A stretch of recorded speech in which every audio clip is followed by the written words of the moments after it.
구약성경 154면에 있습니다. 레위기 6장 24절부터 7장 10절까지 제가 봉독해 드리겠습니다. 여호와께서 모세에게 말씀하여 이르시되 아론과 그의 아들들에게 말하여 이르라. 속죄제의 규례는 이러하니라. 속죄제 제물은 지극히 거룩하니 여호와 번제물을 잡을 곳에서 그 속죄제 제물을 잡을 것이요 죄를 위하여 제사 드리는 제사장이 그것을 먹되 곧 회막들 거룩한 곳에서 먹을 것이며 그 고기에 접촉하는 모든 자는 거룩할 것이며 그 피가 어떤 옷에든지 묻었으면 묻은 그것을 거룩한 곳에서 빨 것이요 그 고기를 토기에 삶았으면 그 그릇을 깨트릴 것이요 유기에 삶았으면 그 그릇을 닦고 물에 씻을 것이며 제사장인 남자는 모두 그것을 먹을지니 그것은 지극히 거룩하니라. 그러나 피를 가지고 회막에 들어가 성소에서 속죄하게 한 속죄제 제물의 고기는 먹지 못할지니 불사를 지니라.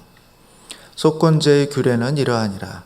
이는 지극히 거룩하니 번제물을 잡는 곳에서 속건제의 번제물을 잡을 것이요 제사장은 그 피를 제단 사방에 뿌릴 것이며 그 기름을 모두 들이되 곧 그 기름진 꼬리와 내장에 덮인 기름과 두 콩팥과 그 위에 기름 곧 허리 쪽에 있는 것과 간에 덮인 커플을 콩팥과 함께 떼어내고 제사장은 그것을 다 제단 위에서 불살라 여호와께 화제로 드릴 것이니 이는 속건제니라.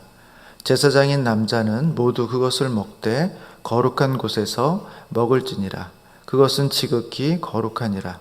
속죄제와 속건제는 규례가 같으니 이 제물은 속죄하는 제사장에게로 돌아갈 것이요 사람을 위하여 번제를 드리는 제사장 곧 그 제사장은 그 드린 번제물의 가죽을 자기가 가질 것이며 화덕에 구운 소제물과 냄비에나 철판에서 만든 소제물은 모두 그 드린 제사장에게로 돌아갈 것이니 소제물은 기름 섞은 것이나 마른 것이나 모두 아론의 모든 자손이 균등하게 분배할 것이니라. 아멘. 네, 오늘 본문은 어제에 이어서 속죄제와 속건제에 추가된 규정에 대해서 다루고 있습니다. 먼저 24절부터 30절은 속죄제에 대한 규례를 다루고 있는데 앞에서 우리가 속죄제 규정을 살펴보았던 것처럼 기름과 콩팥과 간엽을 떼어 불사르도록 되어 있었는데 오늘 본문에서는 그 나머지 몸통은 어떻게 할 것인가를 규정하고 있습니다.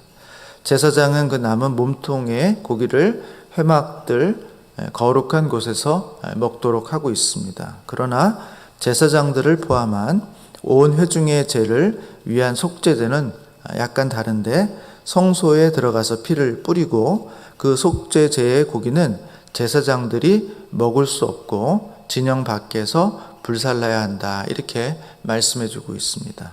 그러니까 개별적인 속죄제에서 나오는 고기는 제사장들이 먹게 되어 있지만 온 회중의 죄를 위한 속죄제 제물의 고기는 먹지 못하고 모두 불살라 버리도록 그렇게 이야기하고 있습니다. 추가적으로 몇 가지 규정을 더 정리하고 있는데요. 속죄제의 고기에 접촉하는 모든 자는 거룩하다 이렇게 말씀하고 있고요. 그 피가 어떤 옷에 묻었으면 그 묻은 그것을 거룩한 곳에서 빨아야 할 것이다. 그 고기를 토기에 삶았으면 그 그릇은 깰 것이고 유기에 삶았으면 그 그릇을 닦고 물에 씻을 것이다. 이렇게 말씀해주고 있습니다. 7장 1절부터 10절은 속건제에 추가된 규정에 대해서 다루고 있습니다. 속건제의 규례는 앞에 설명한 속죄제의 규례와 거의 비슷한데요. 꼬리에 있는 기름, 또 장기에 있는 기름, 콩팥은 떼어내서 제단 위에서 불사르도록 되어 있고요. 그 고기에 대해서는 제사장들이 거룩한 곳에서 먹도록 그렇게 되어 있습니다. 이는 속죄제와 속건제의 규례가 동일하게 그 제물은 속죄하는 제사장에게로 돌아가도록 그렇게 규정해 주고 있습니다. 또 제사장에게 돌아가는 그런 내용들이 있는데 드린 번제물의 가죽은 집례하는 제사장이 가져가도록 했고요. 익힌 소재, 화덕이나 냄비나 철판에서 익힌 소재물도 모두 집례한 제사장들이 가져가도록 하고 있습니다. 그러나 익히지 않은 소재물에 대해서는 모든 아론의 자손들에게 균등하게 분배해 주도록 그렇게 요청하고 있습니다. 이것이 오늘 본문에서 다루고 있는 내용을 간략하게 정리한 것인데, 이 본문의 내용들을 보면서 제가 한 가지 나누고 싶은 말씀은 온전한 제사가 지속적으로 드려질 수 있는 그와 같은 시스템을 만드시는 하나님이시다라는 것을 오늘 본문을 통해서 확인하게 된다는 것입니다.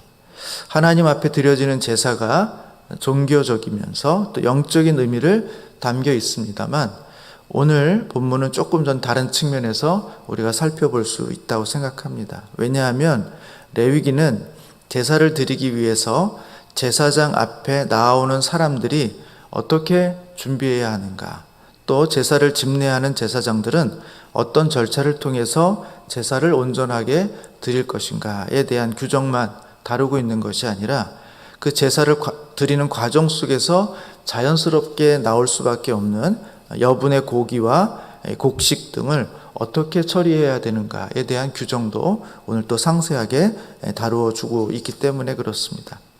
속죄제나 속건제의 경우에는 내장에 있는 기름과 콩팥 등을 떼어내서 번제로 드리도록 되어 있습니다. 그러면 그 남은 고기는 어떻게 할 것인가에 대한 그런 질문이 생길 수 있습니다. 하나님은 그 고기는 제사장에게로 돌아갈 것이다, 이렇게 말씀해 주고 있고, 제사장들은 회막들 거룩한 곳에서 그 고기를 먹도록 그렇게 지정해 주고 있습니다. 제사장들은 그 드린 번제물의 가죽을 자기 자신이 가져갈 수 있게 되어 있고요. 소제물의 경우도 마찬가지로 제사장이 제사를 드리고 나면 남는 소제물의 양이 있는데, 제사자가 갖고 온 것 중에서 이 한 움큼을 떼어서 하나님께 드리고 나면 그 남은 곡식 가루가 있는데, 그것은 제사장들이 가져가도록 규정해 주고 있다라는 것입니다. 이스라엘 백성들은 하나님 앞에서 영적인 문제가 있을 때마다 제사를 통해서 그 문제를 해결하도록 그렇게 하나님께서 지시하셨습니다. 그러나 그 제사의 일은 구별된 사람에 의해서 정확하게 진행되어야 된다, 이렇게 말씀해 주고 있습니다. 만약 그렇지 않을 경우에 문제를 해결하기 위해서 갔다가 오히려 더 큰 문제를 입고 오는 경우도 있기 때문에 그렇습니다. 그래서 하나님은 제사장을 따로 구분해서 세우시고 전문적인 일을 그에게 맡기셨다라는 것을 알 수 있습니다. 그러나 이 일이 지속 가능한 형태로 되기 위해서는 제사장도 자신의 생활을 유지할 수 있는 정도의 보상이 필요했던 것입니다. 왜냐하면 제사장들은 자신들의 땅을 기업으로 받지 못했기 때문에 생계를 유지할 다른 방법이 없기 때문에 그렇습니다.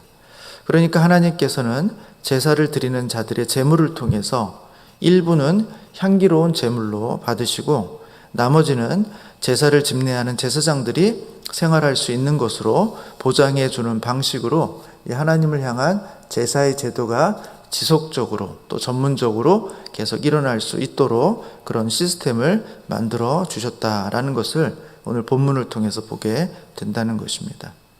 하나님은 매우 종교적이신 분이십니다. 그리고 그의 백성들의 영적인 문제를 해결해 주시는 분이다라는 것을 우리는 알 수 있습니다. 그러면서 동시에 그분은 매우 전략적이고 또 현실적이신 분이다라는 것도 동일하게 배우게 됩니다. 제사장은 종교적인 업무에만 집중하면서도 생활에 문제가 없게 하시고, 제사를 드리는 백성들은 영적인 문제를 가지고 전문적으로 그 일을 감당하는 제사장에게 나와서 그 효력을 본인이 얻을 수 있도록 하게 하셨다는 것입니다. 이 두 가지 요소가 서로 선순환을 만들면 제사를 드리는 자와 제사를 집례하는 자 모두가 풍요롭게 되는 은혜를 누리게 하셨다라는 것입니다. 저는 우리 산울교회가 지속적으로 이와 같은 선순환을 만들어가는, 그래서 제사를 드리는 자, 또 제사를 집례하는 자, 오늘날에는 그렇게 제사를 드리는 것은 아닙니다만 우리 성도와 교육자 모두가 하나님 앞에서 아름답고 풍요로운 그런 신앙의 삶, 또 우리 삶의 문제를 가지고 주님 앞에서 해결받는 복된 삶을 살아가는 우리 산울교회 성도님들이 되시기를 주님의 이름으로 축복합니다. 같이 기도하시겠습니다.